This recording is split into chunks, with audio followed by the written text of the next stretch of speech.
नमस्कार, आप देख रहे हैं रोहित पत्रिका और मैं हूं आपके साथ सलमान पठान। चलिए शुरू करते हैं इस वक्त की बड़ी खबर के साथ। राजस्थान सरकार के नए आदेश ने एक नया विवाद खड़ा कर दिया है। आदेश के मुताबिक 3 फरवरी को राज्य के सभी सरकारी और निजी स्कूलों में 20 मिनट तक सूर्य नमस्कार करना अनिवार्य होगा। सरकार का कहना है कि इससे बच्चों की एकाग्रता और मानसिक विकास बेहतर होगा, लेकिन इस फैसले का विरोध भी शुरू हो गया है। मुस्लिम संगठनों ने इस आदेश का विरोध किया है। मुस्लिम फोरम के मोहम्मद नाजिमुद्दीन का कहना है कि यह धार्मिक स्वतंत्रता का उल्लंघन है। इस फैसले पर सवाल सिर्फ धार्मिक ही नहीं बल्कि शिक्षा व्यवस्था को लेकर भी उठ रहे हैं। विशेषज्ञों का कहना है कि सरकार को स्कूलों की बुनियादी सुविधाओं पर ध्यान देना चाहिए, न कि धार्मिक एजेंडे को बढ़ावा देना चाहिए। इससे पहले सुप्रीम कोर्ट और हाई कोर्ट कई बार ऐसे फैसलों पर रोक लगा चुके हैं। केरल, मध्य प्रदेश और बिहार में भी सूर्य नमस्कार को अनिवार्य करने की कोशिश हुई थी, लेकिन अदालत ने इसे धार्मिक स्वतंत्रता के खिलाफ बताते हुए रद्द कर दिया। अब बड़ा सवाल ये है कि क्या राजस्थान सरकार अपने फैसले पर कायम रहेगी या विरोध के बाद इसे वापस लेगी। मुस्लिम संगठनों ने इसे अदालत में चुनौती देने की बात कही। देखना होगा कि सरकार का अगला कदम क्या होगा। देखिए, मैं राजस्थान मुस्लिम फोरम की तरफ से आपका इस्तकबाल करता हूं और आज का उद्देश्य ये है, मंशा हमारा, कि पिछले दिनों राजस्थान सरकार ने एक आदेश जारी किया है कि सभी स्कूलों में, चाहे निजी हो या सरकारी, 3 फरवरी को सूर्य सप्तमी के मौके पर सूर्य नमस्कार कराया जाएगा स्कूलों में। ये ऑर्डर्स पहले भी आते रहे हैं, जिसका विरोध होता रहा है और कोर्ट में भी विरोध हुआ है और जनता में भी विरोध हुआ है और बाइकआउट भी इसका किया गया है। अभी हमारा कहना ये है कि फिर एक बार जो ये आदेश भेजा गया है और ये कहा जा रहा है कि सभी स्कूलों में अब एक विश्व रिकॉर्ड बनाने का एक ही जो होड़ है, पिछले साल वो कहते हैं कि विश्व रिकॉर्ड बनाया है, अब उससे ज़्यादा रिकॉर्ड बनाएंगे। हमारा कहना ये है कि आप विश्व रिकॉर्ड बनाइए शिक्षा की स्तर को ऊंचा करने में, तालीम के मेयार को ऊंचा बनाने में विश्व रिकॉर्ड बनाइए कि आप उसमें आपका नाम हो। आप विश्व रिकॉर्ड बना रहे हैं ऐसी चीज़ में जो संविधान की विरोध में है। हम इसको ये मानते हैं कि ये असंवैधानिक है। संविधान की जो मूल भावना है उसमें स्कूलों में सभी धर्मों के लोग पढ़ते हैं। अब अगर स्कूलों में एक ही धर्म से जुड़ी हुई, क्योंकि हम सूर्य नमस्कार को ये मानते हैं कि ये हिंदू धर्म से जुड़ी हुई एक प्रथा है। सूर्य नमस्कार सिर्फ व्यायाम नहीं है, बल्कि उसमें जो मंत्रोच्चार होता है और उसमें जो चीज़ें होती हैं और सूर्य को भगवान मान करके सूर्य को नमस्कार किया जाता है। हम ये कहते हैं, एक ईश्वरवाद में विश्वास रखने वाले लोग, ये सारी चीज़ें, चाहे सूरज है, चांद है, पानी है, तारे हैं, समंदर है, पहाड़ है, ये सब चीज़ें हम ये मानते हैं ये सब ईश्वर की बनाई हुई चीज़ें हैं।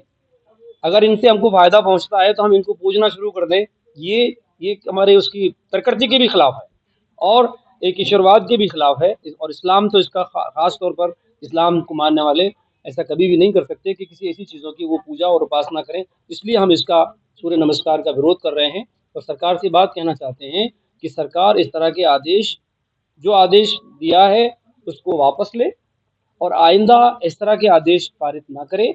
और अगर इस तरह से होता है और आगे भी होता है और इस ऑर्डर को भी हम इस पर विचार करेंगे, जहां हम जागृति का काम तो करेंगे ही करेंगे, ज़रूरत पड़ने पर हम कोर्ट भी जाएंगे, हम, ताकि संविधान के मुताबिक, कानून के मुताबिक सरकार चले, कानून के मुताबिक सरकार आदेश जारी करे और ऐसी किसी चीज़ पर बाध्य ना किया जाए, ऐसी कोई चीज़ों को स्कूलों में जारी ना किया जाए जिससे बच्चों के मनोविज्ञान पर भी असर पड़े।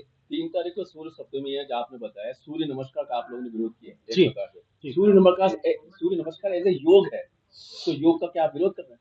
व्यायाम का विरोध नहीं कर रहे हैं, पीटी या दूसरी और वर्जिश का विरोध नहीं कर रहे हैं, वो कराइए खूब, वो तो आपने स्कूलों में व्यवस्था करी रखी है ना।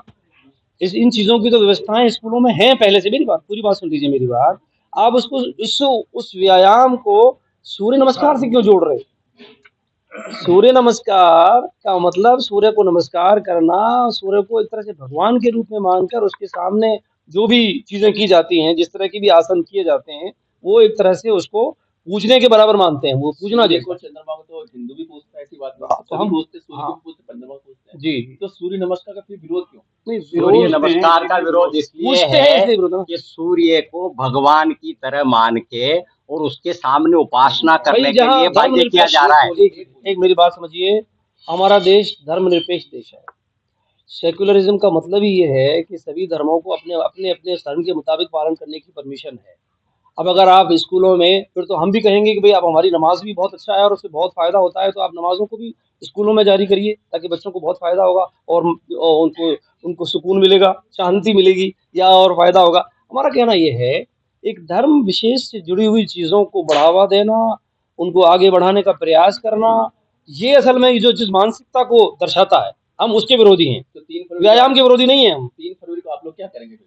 हम क्या करेंगे? क्योंकि हम तो लोगों से स्कूल बेदार, से बच्चे स्कूल जाएंगे, प्रोग्राम होगा, हम फिर बच्चों क्या करेंगे आप? क्या निर्देश देंगे आप? हम बच्चों को ये कहेंगे कि वो, बच्चों को हम ये निर्देश दे चुके हैं, दे रहे हैं, बराबर देते आ रहे हैं। हमारे बच्चे नहीं करेंगे इसको, सूर्य नमस्कार नहीं करेंगे हमारे बच्चे, उस कार्यक्रम में भाग नहीं लेंगे हमारे बच्चे, क्योंकि वो किसी भी ऐसी चीज़ जिससे उनके जो मान्यता है, जो विश्वास है, उस विश्वास पर आघात पहुँचेगा, तो हम उसको कैसे मानेंगे? और जो संविधान के खिलाफ है। संविधान ने तो आज़ादी दी हुई है ना, परमिशन दी हुई है, तो आप ऐसी किसी चीज़ के लिए बाध्य नहीं कर सकते, पाबंद नहीं कर सकते कोई सरकार। फोरम किस तरीके से विरोध दर्ज कराएगा? लोगों में हम बेदारी लाएंगे, जागृति लाने का प्रयास कर रहे हैं। हम सरकार से कह रहे हैं कि इस ऑर्डर को वापस ले लीजिए। सरकार को भी हम लेटर भी लिखेंगे और सरकार को हम ये कह रहे हैं, इस आदेश को रद्द करें और आइंदा ऐसे ऑर्डर जारी ना करें। बच्चों की किस तरीके से आप बताएंगे? बच्चों को एक तो आपके जरिए से बताएंगे, और जिसका हम विरोध कर रहे हैं, बता रहे हैं, इसके नुकसान बता रहे हैं, एक तो आप लोग मदद करेंगे, हमारी सहायता करेंगे। बाकी और भी जो भी बेहतर तरीके और अच्छे सोशल मीडिया तो है ही है, बेहतर तरीके से कोई प्रोग्राम कर ऐसा बताएंगे लोगों को इस बारे में जागृत करने का काम विभिन्न तरीकों से किया जाएगा। फिलहाल इस खबर में इतना ही। देश और दुनिया की तमाम बड़ी खबरों से अपडेट रहने के लिए देखते रहिए रोहित पत्रिका। धन्यवाद।